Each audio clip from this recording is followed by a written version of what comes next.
No? Well, this video elaborates the process of photosynthesis, by which plants make their own food. Photosynthesis is the process used by plants to make their own food, or in more complex terms, it is the conversion of light energy into chemical energy by plants. This chemical energy is used by the plants for growth and nourishment.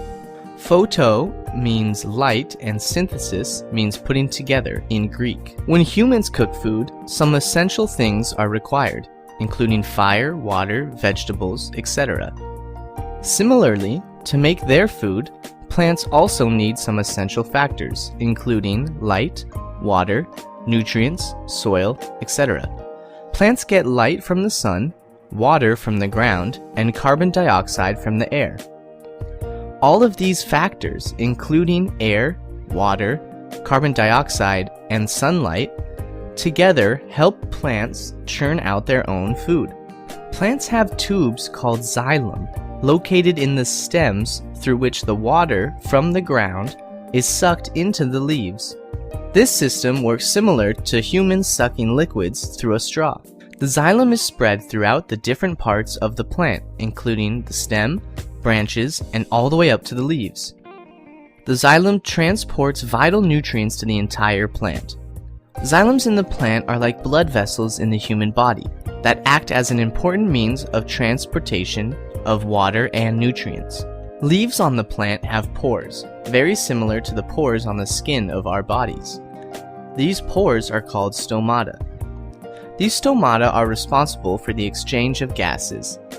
The carbon dioxide present in the air, which is responsible for photosynthesis, enters the plant through these stomata.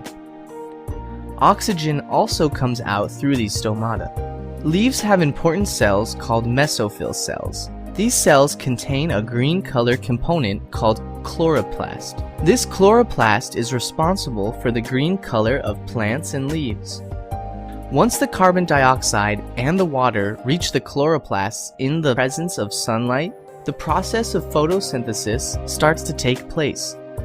The following reaction takes place in the leaves of the plant during photosynthesis. Carbon dioxide plus water in the presence of light energy results in oxygen plus glucose or carbohydrates. The products formed are glucose and oxygen. Carbohydrates, which are a form of glucose, are synthesized from carbon dioxide and water. Glucose is used by the plants for their growth. Some of the glucose is used immediately, and the extra glucose, which is not used, is stored in the form of starch in the leaves. Some amount of this extra glucose is also stored in the roots of the plants. This extra glucose is used to perform photosynthesis when there is no sunlight.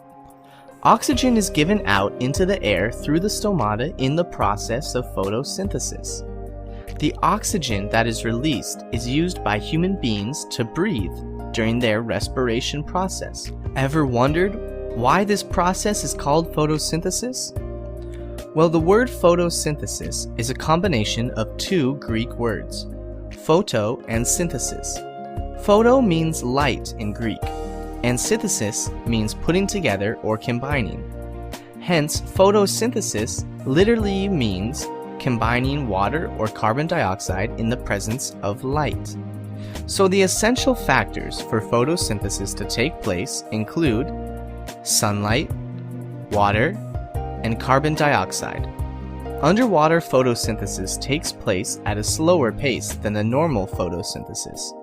This is because energy from the sun is absorbed by the water layers and only some amount of energy actually reaches the plant. There are some plants which don't need the process of photosynthesis to grow. Such plants include mushroom, Venus flytraps, etc. Mushrooms get their food from the ground and from their surrounding areas. Venus flytraps trap and catch small insects which come near the leaves and eat them. Don't forget to subscribe to our channel for more cool science videos.